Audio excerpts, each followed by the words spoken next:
안녕하십니까. 재활의학터 민원장입니다. 오늘은 그동안의 유튜브의 영상 화면과 조금 다르게 제가 일어나서 이렇게 좀 화이트보드 앞에서 새롭게 찍어보는 그런 시도를 해보고자 합니다. 왜 그럼 시도를 하느냐? 오늘 새로운 신입 인턴 PD님이 오셨기 때문입니다. 박수! 그럼 이제 우리 인턴 PD님께서 질문을 주시는 방식으로 제가 진행해 보도록 하겠습니다. 네. 요즘 의대를 가려면 사실은 그 학교에서 1등을 해도 갈지 말지 그랬는데 사실은 저희 때만 해도 그 정도는 아니었고요. 저는 의대 지망생이 아니었습니다. 저는 로봇을 만들고 싶었습니다. 어떻게 하다가 사실은 공대를 하는 걸 실패하고 저희 때만 해도 한번 학력고사 보면 후기에 다시 또 시험을 그러니까 응시를 할 수 있는 시절이었습니다. 그래서 그때 우연찮게 의대를 가서 사실 저는 얼떨결에 의대생이 된 그런 경우입니다. 그래서 어쨌든 처음에 들어갔을 때 굉장히 힘들었다는 말씀을 드립니다. 네, 아까 말씀드렸다시피 얼떨결에 들어간 의대생이니 이렇게 사실 어떤 목표를 가지고 시작한 건 아니기 때문에 조금 혼란이 있었죠. 제가 경희대를 나왔는데 신림동에 있는 우리 큰 댁에서 처음 대학생을 시작했는데 거기가 전철을 타면 1시간 반이 걸렸습니다. 의대는 거의 고등학교랑 똑같아가지고 9시에 딱 시작해서 막 5시에 끝나고 막 이렇게 하더라고요. 와보니까. 그래서 제가 꿈꾸던 대학생은 그런 게 아니었는데 좋았겠습니까? 그래서 1, 2교시는 상당히 많이 빼먹었다는 거를 기억이 납니다. 그래서 대신에 그럼 뭘로 했냐? 저는 그러니까 서클이죠. 지금 말하면 동아리죠. 그래서 저는 2개의 동아리를 하게 되었습니다. 하나는 합창부, 둘째는 배구부. 근데 이 두 동아리의 특징은 뭐겠습니까? 혼자 하는 게 아닌 거죠. 팀으로 하는 거죠. 그래서 제가 여기서는 세터면서 주장이면서 훈련부장을 했고 여기는 악보부장에서 지휘자로 가려다가 그때 한참 미팅하고 딴 거 하느라고 중간에 잘렸지요. 어쨌든 이 2가지 서클로 대학생활의 초기를 좀 많이 보냈다. 그렇게 추억이 됩니다. 배구는 나름대로 제가 크지 않은 키에 좋은 기량을 가졌다고 생각합니다. 그래서 저는 대한배구협회를 제가 찾아가서 전지훈련장을 섭외해갖고 그 정도로 배구를 열심히 했고 저는 제가 여러분 아실지 모르겠지만 점프 백토스 속공 이런 걸 다 연습했단 말이죠. 의대생이. 그러다 열심히 하다 보니까 허리가 아파지게 된 겁니다. 그래서 허리가 아프니까 경희대를 찾아갔죠. 그래서 이 선배님이 계신 이제 허리 보는 과로 갔는데 그럼 근본적인 치료가 뭐냐고. 근본적인 치료? 그럼 거기다 쇠를 박아야지. 이렇게 하셔가지고 쇠를 박아야 된다는 얘기를 듣고 제가 깜짝 놀란 겁니다. 그래서 그 당시 또 재활학과를 찾아갔습니다. 그랬더니 거기에도 저희 배구 선배님이 계셨는데 존경하는 김희상 교수님이 계셨는데 제 진료를 딱 봐주시더니 이것저것 검사해 주시더니 너는 수술할 필요는 없고 재활운동을 열심히 해라. 그때부터 제가 재활학과에 유일하게 아마 다른 과에 관심이 전혀 없었고 저는 항상 의대만 졸업하면 딴 거 뭐를 할까 좀 대학생활에 확신이 없었는데 그때부터 재활운동에 관심을 가졌고 제 사막의학이라고 하는 재활의학을 해봐야겠다 그런 생각을 하게 되었습니다. 그러던 차에 본과 4학년 때 저를 많이 키워주신 할머님께서 뇌경색이 오셔서 일주일 만에 돌아가시죠. 근데 이제 할머님이 중환자실 계시는데 저한테 연락을 부모님 통해서 하셨습니다. 가운을 입고 중환자실로 면회를 와라. 그때 할머니가 딱 손을 꽉 잡고 말씀 못 하셨는데 그때 느꼈죠. 저는 재활학과 의사를 해야겠다. 제 인생에 있어서 재활학과 의사가 된 것을 가장 저는 행운이라고 생각하고 열심히 하려고 노력하고 있습니다.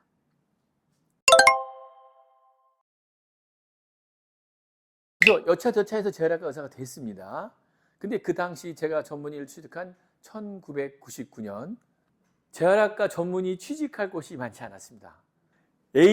개업이나 해야겠다. 그래서 제 나이 31, 만으로 30에 총각이 먹여 살릴 가족도 없는데 개업을 하게 되었습니다. 그때 이제 20병상이 작은 의원이었는데 좀 더 좋은 환경에서 우리 뇌경색 뇌출혈 환자들을 재활할 수 있는 병원을 만들어 봐야겠다 해서 민재활의학과 의원이라고 해서 거기서 즐겁게 정말 전문 재활을 했었고, 거기서 한 번 더 이전한 것이 현재 제니스 병원이 되겠습니다. 재활의학이라는 건 사실은 좀 컨셉적인 거죠. 다시 살게 해준다 이거지. 말하다 보니까 되게 멋있네. 다시 살게, 너를 다시 살게 해줄 거야. 예. 부담스러워. 이렇게까지 이제 생각. 어쨌든 네. 침해받은 떨어진 그런 기능들을 회복시키는 것, 이런 것을 재활의학의 교과서적인 정의라고 얘기하고 있는데, 결국은 뭐냐? 집으로 갈 수 있는 능력을 다시 만들어주는 시도를 하는 병원, 그리고 그 의료를 하는 것이 재활의학이라고 저는 생각합니다. 결국은 자기가 살던 곳, 자기가 지내던 사회로 다시 복귀할 수 있도록 지금 부족한 그 기능을 회복시켜서 가능한 돌아갈 수 있는 시도를, 집으로 갈 수 있는 마지막 노력을 시도하는 그런 사명을 띠고 있다, 이렇게 말씀을 보통 드립니다.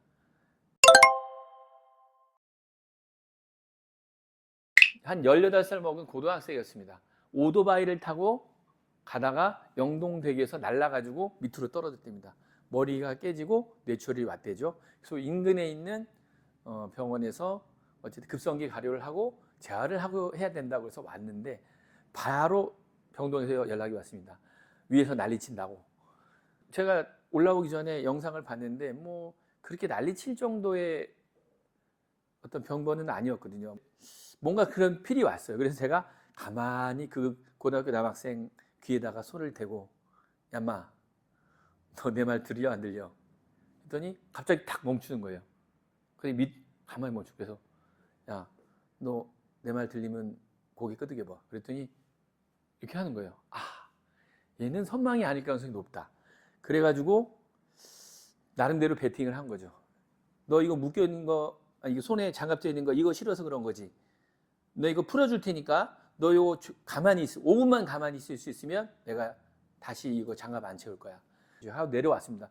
그리고 1시간쯤 지났을 때 다시 물어봤을 때 그들이 조용하고 있다고 그랬어요. 그래서 다시 제가 담당에게 보호자한테 전화해서 물어봐라. 얘가 혹시 뭐 다른 지금 뭐 눈이 좀 안 좋거나 예전에 어떤 병력이 특별한 게 있었냐 물어봤라고 했더니 돌아온 답은, 얘는 고도 근시가 있는 애여가지고 두꺼운 안경을 안 쓰면 안 보이는다는 거예요. 그때 저는 탁 번개가 내 머리에 탁 쳤죠. 집에 남아있는 안경 가져와라. 빨리. 알아보니 부모님이 다 안 계시고 삼촌이 후견인으로 같이 살던, 그러니까 사실은 이제 집에 마음을 붙이기 어려우니까 빠라바라바를 하고 다녔던 거죠. 그러다가 이제 영동역에서 날른 건데, 그래서 이제 시급히 삼촌이 가져온 안경을 탁 눈에 씌워졌더니 그때부터 의사소통과 모든 교감이 된 거죠. 저는 그때 깨달았습니다. 오면 무조건 난폭하고 그러면 그게 선망이거나 뭐 기질성 정신장애라고 생각하고 약부터 쓸 게 아니라 그 환자를 잘 살피는 것이 중요한 단서가 될 수 있구나. 결국 그 젊은 친구는 열심히 재활운동해서 퇴원을 했고, 1년 뒤에 건장한 몸으로 자기가 헬스클럽에서 트레이너를 한답니다. 자랑하러 왔습니다. 그래서 저는 그때 굉장히 보람이 있었습니다. 왜 왔니 근데? 나한테 인사로 왔니? 원장님 인사도 드리러 왔고요. 저 장애진단 뛰러 왔어요. 그래서 내가, 야, 헬스 트레이너가 무슨 장애진단이냐? 문자 보냈습니다.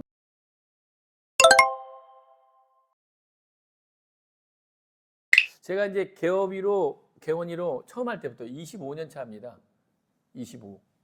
오래됐죠? 그만큼 노련한 어떤 원장이 진료를 보고 있다.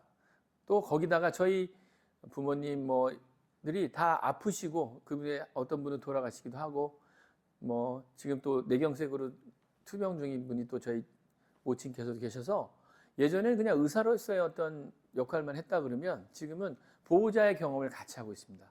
그 보호자로서의 경험이 저를 좀 더 겸손하게 만들고, 우리 지금 질병으로 고통받고 있는 환자와 보호자의 입장을 조금 더 헤아릴 수 있는 여유를 만들어 줬다고 생각을 합니다. 그래서 어떤 어려운 환자가 왔어도 일단 쉽게 포기하지 않습니다. 두 번째로는 현재 이제 위치에 관련된 부분인데 제가 요거 촬영하기 전에 금방 저희 제니스 병원 뒤에 있는 어린이 대공원을 다녀왔습니다. 마침 주변에 있는 어떤 고등학교에 체육대회를 하고 있더라고요. 거기서 막 줄다리기 하고 이어달리기 하고 하는 모습.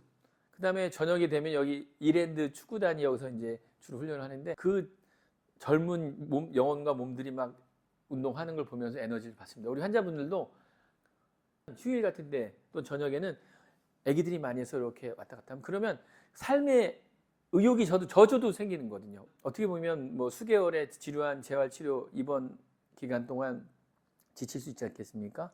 환자분 입장에서는 굉장히 또 보호자분들도 큰 위로가 위안이 될 거라고 생각합니다. 이런 훌륭한 넓은 정원이 병원 바로 뒤에 있습니다. 저는 환자분들한테도 그렇게 말씀을 드립니다. 제가 읽었던 책 중에 공중근해라는 책이 있었습니다. 정신과 의사인데 진료를 허를 찌르게 하는 겁니다. 약 처방보다 오히려 그분이 갖고 있는 강박에 대한 것, 자신감 없는 부분에 자기도 모르게 자기 심리 저 안에 있는 그런 약함, 그런 것들을 행동으로 극복할 수 있게 도와준, 그리고 본인 스스로도 의사 생활을 굉장히 재미있고 코믹하게 하는 사람입니다. 이걸 보고 제가 완벽하게 이 사람처럼 되지는 않겠지만 조금 더 즐거운 방향으로 환자들과 재활 과정을 함께하는 의사가 되어야 되겠다 해서 그 과정을 즐겁게 할 수 있도록 많은 구상을 합니다. 예전엔 뭐 코로나 전에는 2달에 한 번씩 원내 음악 뭐 노래자랑대 하면서 저는 제가 첫 번째로 나가서 제가 노래를 부릅니다. 즐거운 시간을 해서 좀 그래도 일상의 지루함을 좀 잊거나 거기서 또 자기의 어떤 자긍심이 나오신 분들이 있어요. 평소에 또 잘 노시던 분들 나오면. 그래서 제가 추구하는 의사상은 진지함을 베이스에 깔고 조금 지금 상황을 즐길 수 있도록 같이 함께하는 그런 의사가 되고자 그렇게 노력을 하고 있습니다.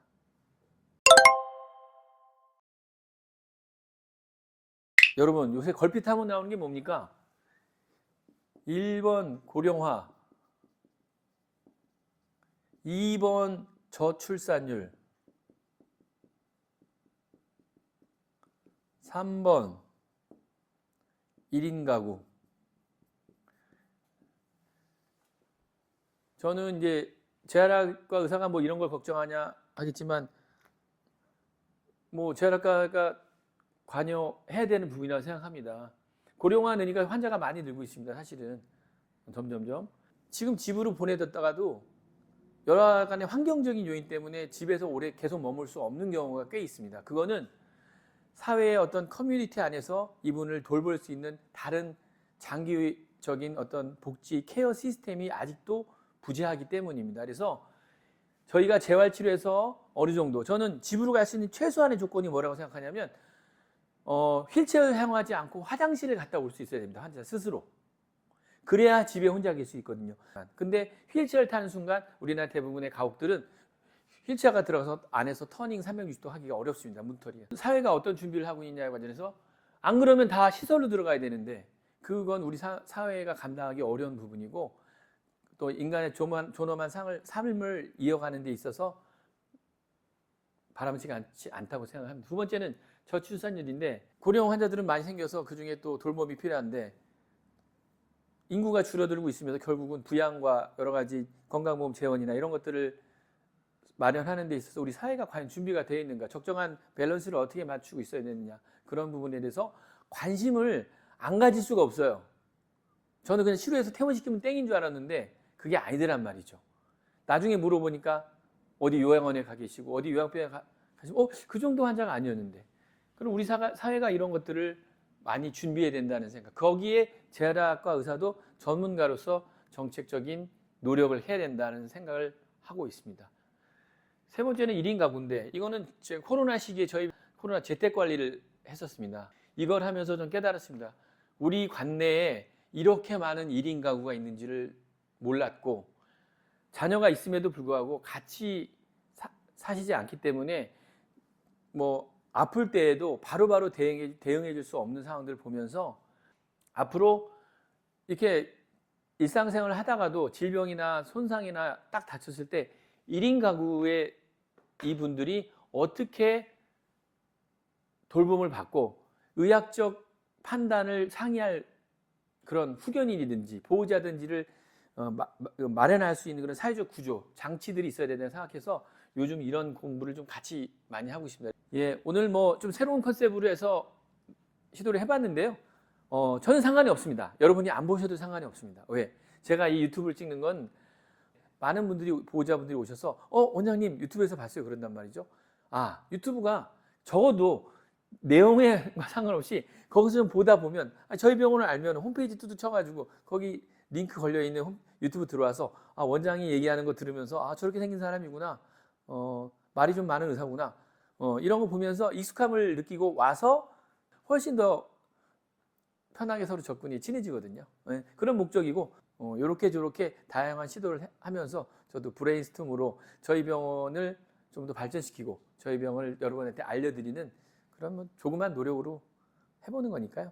뭐 이쁘게 봐주시면 좋고요. 어쨌든 다양한 시도로 여러분 계속 찾아갈 것이라고 약속드리겠습니다. 오늘 시청해주셔서 감사드리겠습니다.